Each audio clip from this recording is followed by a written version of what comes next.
Have you ever heard the unfiltered truth about life after 80? Not the surface-level cliches about slowing down or celebrating another birthday, but the deeper, quieter shifts no one warns you about. Reaching your 80s is a profound milestone, built on decades of love, loss, effort, and resilience. But with it comes a different kind of reality, one that can feel isolating if you're not prepared. This stage of life brings moments of deep peace, but also unexpected loneliness. Friendships fade, energy shifts, and suddenly the world around you moves a little faster, while you're still catching your breath. It's not something most people talk about, until they're living it. In this video, we're going to explore 5 brutal yet honest realities about life after 80. Not to scare you, not to discourage you, but to bring clarity and strength. Because when you know what's coming, you can face it with dignity, grace, and courage. Whether you're already in your 80s or supporting someone who is, stay with us. These truths may feel heavy, but they open the door to something powerful. Acceptance, resilience, and the chance to shape this chapter of life on your own terms. 1. A social circle that quietly disappears. One of the most unexpected and quietly painful shifts that can happen after the age of 80 is not physical. It's relational. You wake up one morning and realize the world has grown a little quieter. The phone doesn't ring as much. Invitations come less often. People still care, but they're more distant now, caught up in their own lives, their own aging, or perhaps no longer here at all. This isn't something we're warned about. In your 60s and even 70s, life still feels full. Friends are still active. Family visits are frequent. There's movement, energy, laughter, and routine. But once you cross into your 80s, there's a subtle shift that begins, so quiet you might not notice it until one day, it's unmistakable. Your social circle, the people who once made up your everyday rhythm, begin to disappear. Some move away to be closer to their children. Some stop driving and become less mobile. Some simply withdraw into the comfort of their routines. And others, far too many, pass on. Without fanfare, without warning, without one last coffee or hug goodbye. It's not anyone's fault. It's just time. But that doesn't make it hurt less. There's a hollow kind of silence that comes when a friend's number no longer works or when a birthday reminder pops up and you pause, remembering they're no longer here. The ache of loneliness after 80 isn't always sharp or dramatic. It's slow and soft, like the fading echo of a familiar song you haven't heard in years. Walter, a man I once knew, was 84 and had gone to the same coffee shop every morning for decades. The staff knew his name, his order, even saved his favorite corner seat. His friends would gather there too, without needing to call ahead. It was just understood. It was ritual. It was home. But over the years, the faces changed. Some friends stopped coming. First occasionally, then altogether. One had moved to Florida. Another lost their license. A third passed away after a short illness. Slowly, almost invisibly, the circle shrank until one day, Walter looked around and realized he was the only one left. It's strange, he told me, to walk into a place where everyone used to know your name, and now you're just the man in the corner booth. Loneliness at this stage of life isn't always about being alone. Sometimes, it's about being surrounded by people who don't know your story, who don't remember your spouse's laugh, your favorite song, or the way you used to light up when talking about your grandchildren. It's the loss of shared memory, the loss of recognition, the loss of being known. And what's worse is that this kind of isolation often goes unnoticed by others. Because you seem fine. You're still getting by. You smile politely at the store. You nod at the neighbor.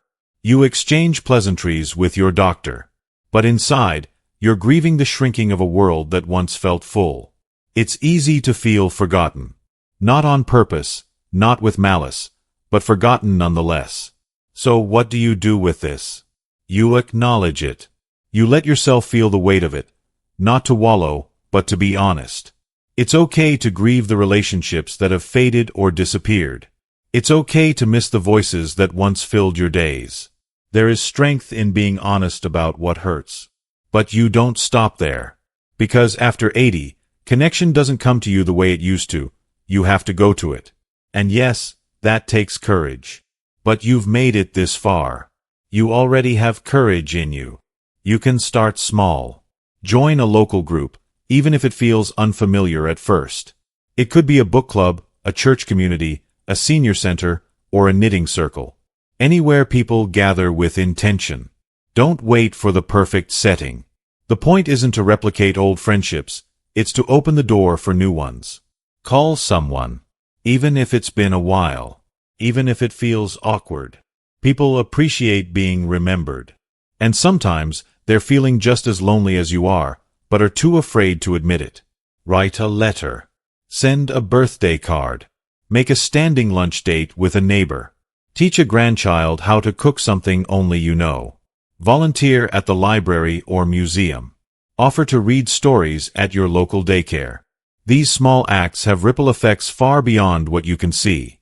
You can even try technology.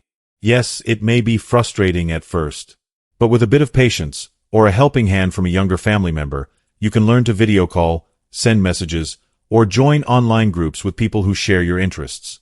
There's a whole world of connection available, and you deserve to be part of it. Most importantly, don't believe the lie that your social life is supposed to end at 80. It changes, yes, but it doesn't end.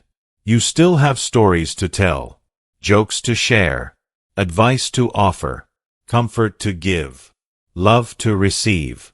And just because some doors have closed, doesn't mean all the windows are shut. You have something rare, time and wisdom. And there are people, young and old, who need what you carry. Your presence matters, even if fewer people show up to witness it. And sometimes, all it takes is one meaningful conversation to remind you that you are still part of something bigger than yourself. If your circle has grown quiet, that doesn't mean it has to stay that way. Reach out. Speak up. Say hello first. Because the truth is, there are others out there, just like you, waiting to be seen, waiting to be heard, waiting to reconnect. And when you extend your hand, when you take that first step, you don't just rebuild your social circle. You remind yourself, and the world, that you are still here, still growing, still worthy of connection. 2. A body that stops bouncing back. By the time you reach your 80s, your body doesn't whisper anymore, it speaks loud and clear. The signs are there, even if you've been strong and healthy your whole life. What used to be a small ache now lingers. What once faded overnight might stay for a week. And what once required a quick nap to recover from now takes a full day, or longer. The hard truth is this: after 80, your body no longer bounces back the way it used to. You might wake up feeling fine, move through your day like normal, and then, out of nowhere, feel a little off. A slight dizziness. A tightness in your chest. A cough that doesn't go away. Suddenly, you're sitting in a doctor's office, hearing words like monitoring, imaging, or worse, hospital admission. The smallest things can trigger major changes. A misstep on the stairs becomes a weeks-long recovery. A stomach bug leaves you exhausted for days. A minor fall turns into physical therapy and lost confidence. The bounce is gone, and in its place is something slower, more cautious, and frankly, more frustrating. But perhaps the most difficult part isn't the pain. It's the unpredictability. You can eat well, exercise gently, get your sleep, follow every bit of advice, and still find yourself feeling like your body is betraying you. It makes decisions without your permission. You go to bed strong and wake up with a sore hip. You plan to attend a family gathering, only to cancel last minute because of fatigue. This doesn't mean you've done something wrong. It just means your body has carried a lot. Decades of movement, strain, injury, and repair. Your muscles have lifted babies, groceries, furniture. Your knees have climbed stairs, danced at weddings, supported you in grief. Your back has bent to tie shoes, dig gardens, and comfort grandchildren. That kind of mileage changes the machine. Let me tell you about Gloria, an 81-year-old woman I once met at a senior garden club. She was sharp, full of life, proud of her independence. She loved tending her backyard, roses, tomatoes, even a stubborn lemon tree that never bore fruit but she refused to give up on. One day, while trimming a rose bush, Gloria slipped and fell. It wasn't a dramatic fall. No broken bones, no ambulance. Just a hard landing and a few bruises. But the aftermath was far greater than expected. What should have been a week of rest turned into months of reduced strength and slower movement. Her confidence slipped away faster than her muscle mass. "I thought I was just taking a break," she said quietly, "but my body treated it like a full stop." That's the hidden reality. Rest, which once restored you, now carries risk. Too much downtime can lead to decline. Too many cautious days can become a routine of doing less and less, until one day you realize you've stopped doing things not because you can't, but because you've convinced yourself it's safer not to try. That doesn't mean you should ignore your limits. Quite the opposite. But it does mean that honoring your body requires wisdom and balance, not fear. Knowing when to push a little and when to pause. Knowing that recovery looks different now, and that's okay. Here's where your strength lies, not in pretending you're still 60, but in adapting forward with grace. You begin to pace yourself, not because you've given up, but because you respect what your body has carried you through. You stretch more. You hydrate better. You warm up before a walk. You choose comfort over fashion when it comes to shoes. And slowly, gently, you create a new rhythm, one that suits the life you have now. You also become more aware of the check engine lights. You know that unusual fatigue, new pain, or strange tightness isn't something to brush off anymore. You get it checked. You follow up.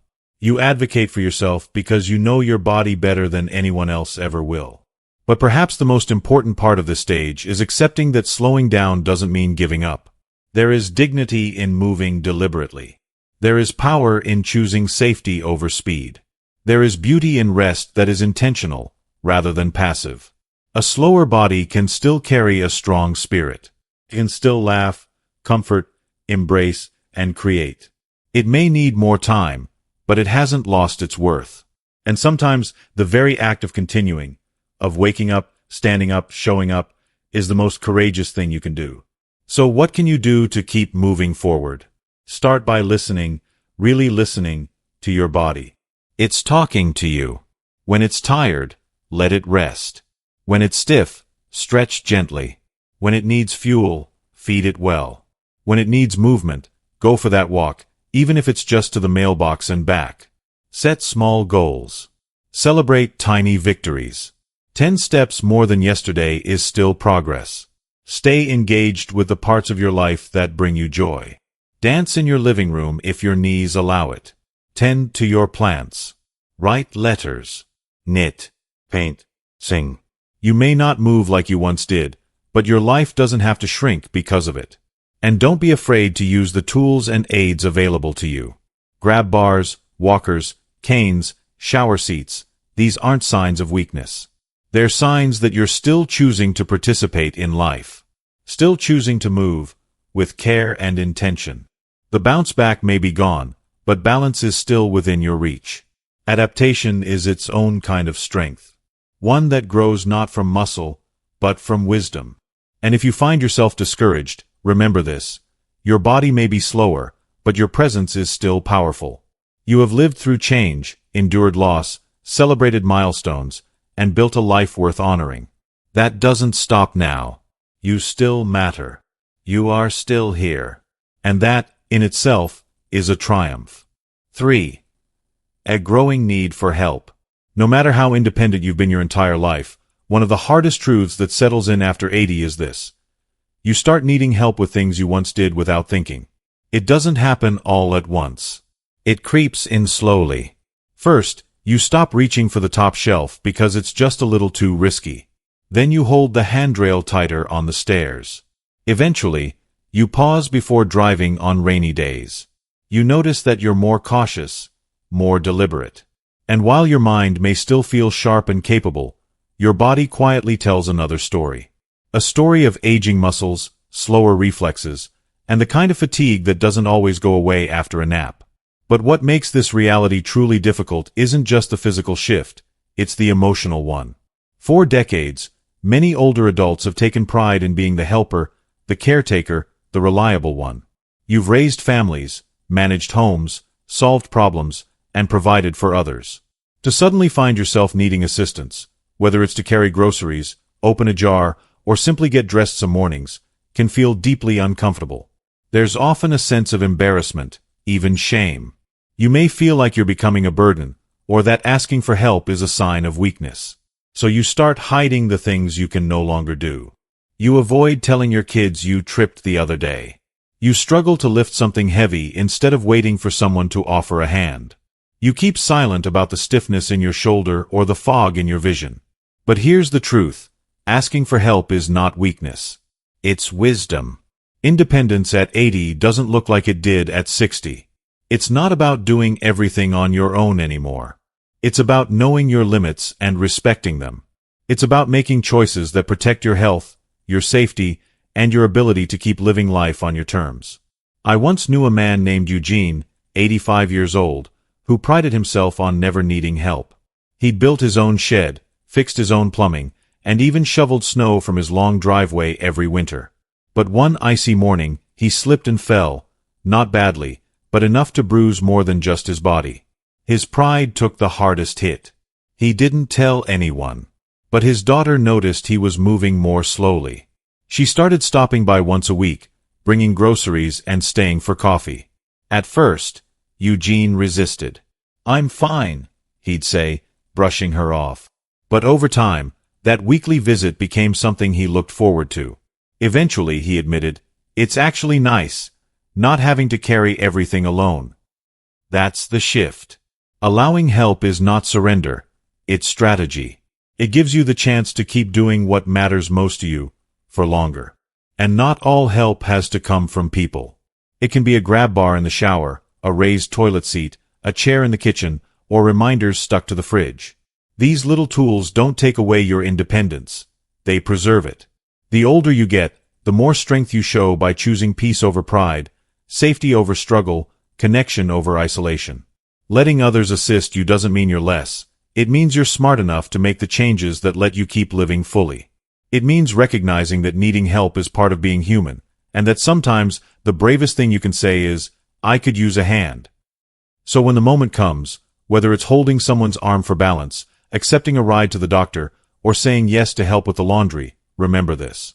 You are not giving up control. You are choosing care. You are honoring the body and life that brought you this far. And that is not weakness.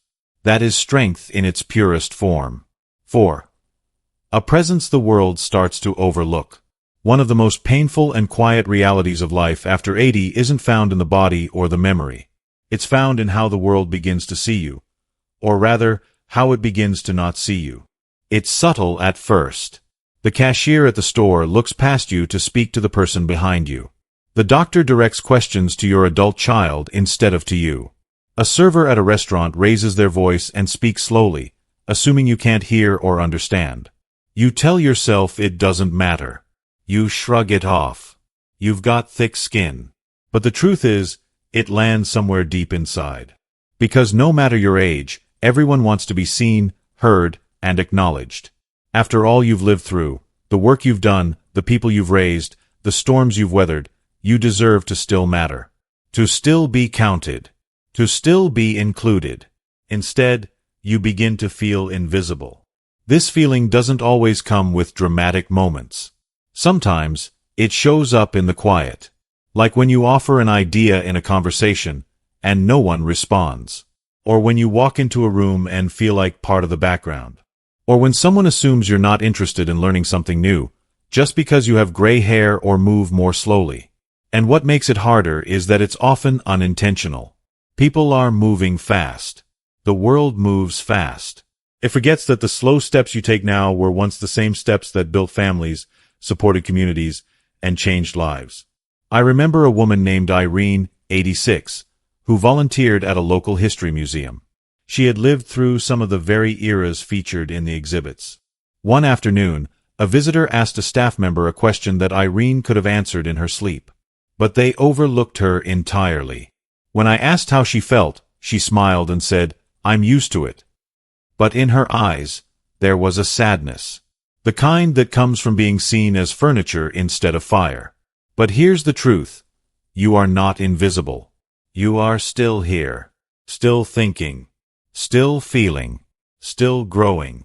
The world may forget to notice, but you don't have to. You can speak up. You can raise your hand. You can vote, write, teach, and share your stories. You can offer your opinion even when no one asks. You can stand firm in your presence, even when others overlook it. Because the moment you do, you remind them, and yourself, that you're not done yet. That you are a living library of knowledge and experience. That you still have something to say, and it's worth hearing. That your voice carries decades of wisdom that no internet search or podcast can replicate. And the more you step forward, the more space you create. Not just for yourself, but for others like you.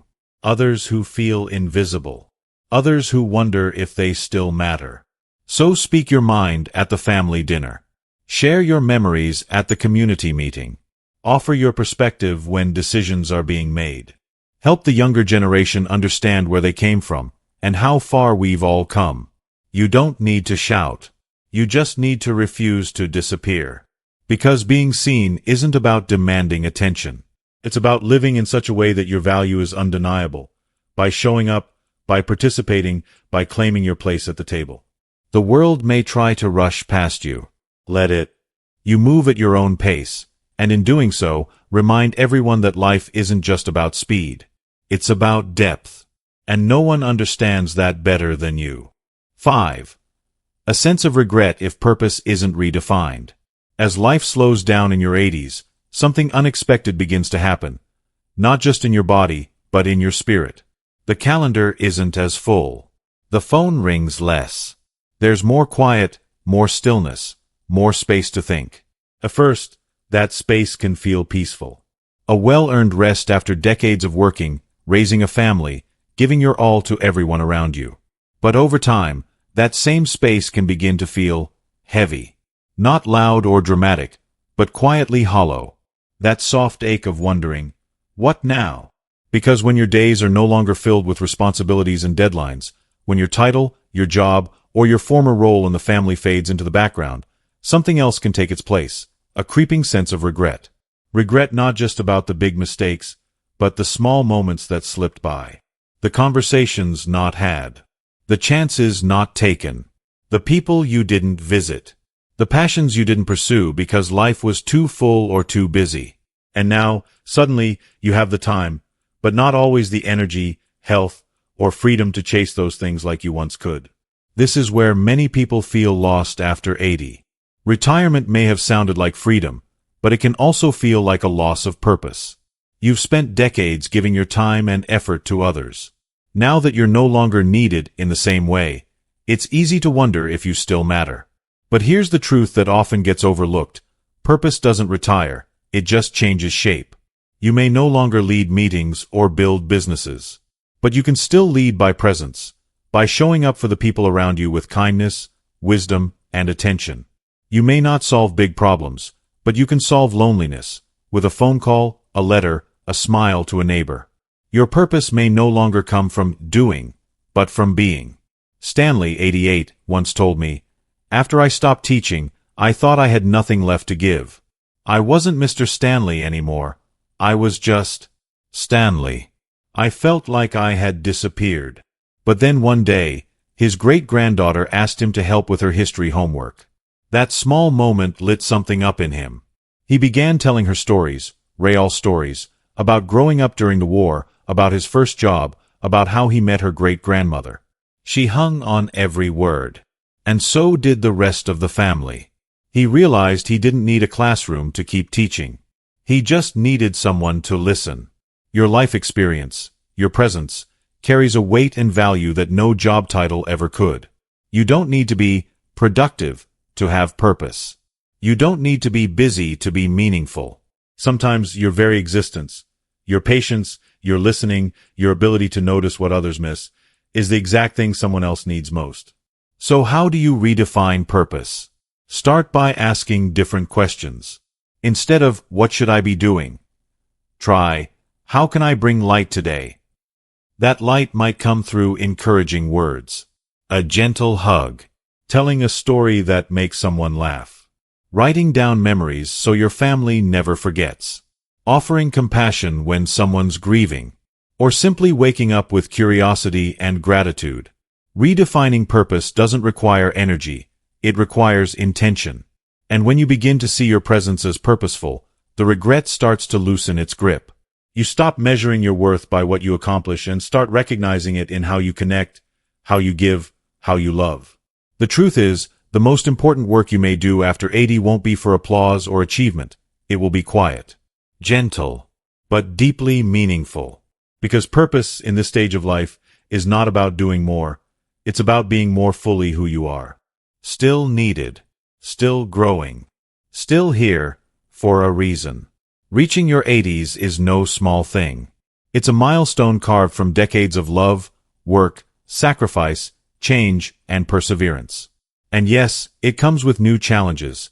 Some subtle, others deeply felt. Today, we've talked about 5 honest truths. A social circle that quietly disappears. A body that no longer bounces back. A growing need for help. A presence the world begins to overlook. And the quiet regret that grows when purpose isn't redefined. Now, take a moment to reflect. Which of these realities spoke to you the most? Which one made you nod quietly or brought a memory to the surface? Whatever your answer, please know this, you're not alone. Not in the slowing down. Not in the silence. Not in the questions that sometimes keep you awake at night. Even now, especially now, you still have the power to choose.